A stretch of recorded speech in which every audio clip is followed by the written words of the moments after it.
Have you been hammering internal rotation drills and still can't sit upright in the 90-90 position without significantly side bending? Even though it seems limited, internal rotation probably isn't what's holding you back, and you're missing the more obvious limitation. The real limiter, and actually more common, is poor hip abduction on the trail leg, especially when the hip is in extension. This leads to a pelvic hike and a shoulder drop compressing that same side. So, let's shift the focus. Elevate the front foot up on a box or a bench. This puts the back hip into extension and helps drop the pelvis on that side. Turning your back foot out will bias more length through the adductors. At first, we can play with some contract-relax intervals and moving dynamically in and out of the position.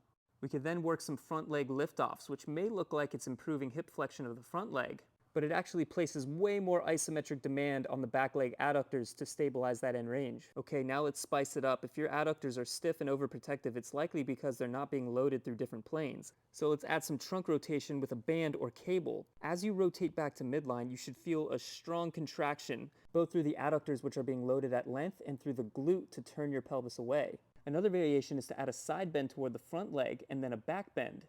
As I crunch down with my obliques, I'm thinking about lifting my back foot off the ground and sliding into more abduction. And then as I extend against band resistance, I fire the glutes harder as I extend the hip. So pick a variation and try 6 to 8 repetitions, holding each position for about 3 seconds. Retest your 90-90, it should be much more relaxed, maybe even effortless.